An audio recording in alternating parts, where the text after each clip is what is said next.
selecting your target market and your USP is critical to success as a realtor.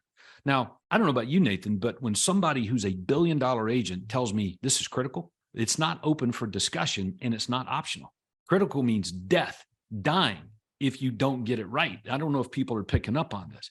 So if I want to be successful, selecting who my ideal customer is and making them the target, and then aligning all of my people and my promotions and my profit model and my processes around that, i.e. unique selling proposition.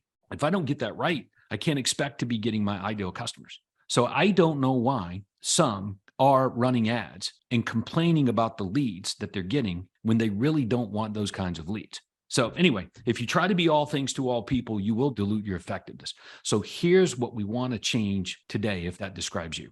Let's go to the file library here on the coaching site, and let's scroll down and let's just pull up a little template that I think will help us do this. Okay, it's called the Platinum Property Ad Template Library. Here we are.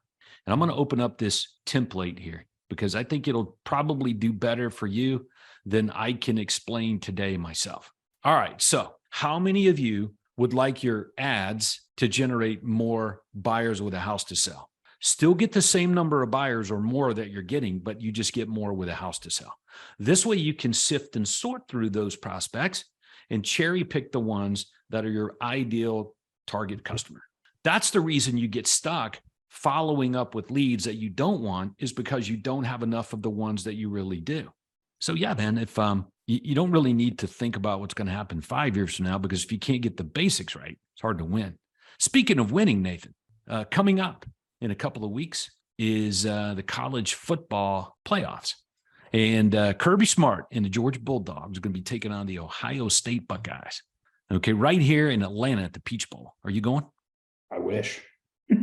Tickets are probably $3,000 or more.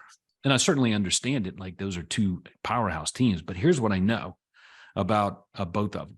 Whoever wins that game is going to have a really talented team. They're very talented. But you know what they're going to do really well that day? The basics. The team who performs the basics the best, blocking and tackling. The team that does that the best is likely going to win. So it's the same for you and your real estate enterprise. The basics, doing the basics exceptionally well every day of every week. Some of those things that you get bored with, you cannot deviate from.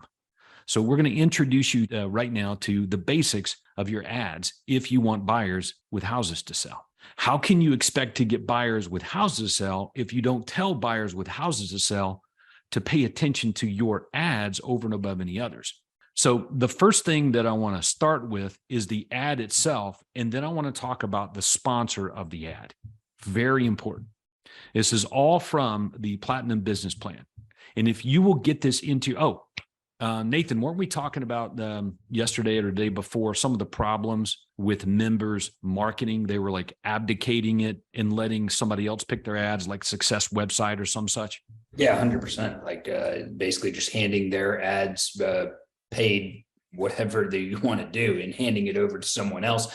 And then it's like, yeah, it's not producing the leads that they're looking for. Like, everything I'm getting is like first-time home buyers, whatever it is. It's like, this isn't the target market I was really looking for. And it's like, yeah, well, you handed your money over and you have no idea what ads they're currently running. So it makes it really tough to know, hey, yeah, this is what I'm going to be getting. Yeah, this is the same with all lead gen companies, or when you delegate or abdicate your lead generation to a third party like Success Website.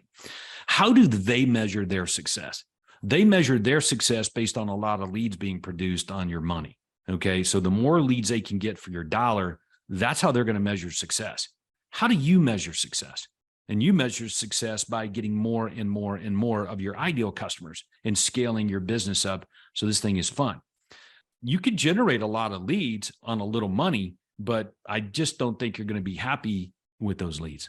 The reason why they view that as success is because that's what their customers are viewing as success. And so if the customers are viewing it as success, then they view it as success. I mean, the problem is we live in this instant gratification world where it's like, oh my gosh, there's a lead, success, right? And it's like, no, like, are you actually getting a hold of these people? Are you actually getting a return on this? And I think that's probably what we're seeing. And, most of the time people see leads coming in, and a high leads means great. That means I'm actually, getting a return. And it's like, well, unless you are actually calling these customers and you are actually getting closings, you haven't gotten anything back yet. So, that's something that you guys really want to be looking into, is like, am I actually getting anything out of this? And we want to make sure that you also not only are getting something out of it, but also getting your ideal customer. And most of the time I'm talking to a lot of members, especially recently. It's like, yeah, I don't know where I went off. Like, all of a sudden I'm dealing with like a whole bunch of people that are like first time home buyers. And I'm like, well, what are you really looking for? Oh, I'm looking for move up buyers. I'm like, great. Well, you should run move up buyer ads. And what right here, what you're showing is basically what we're going to be hitting on here, talking about that piece of it. So you guys really need to define that customer so that you know what ads to run.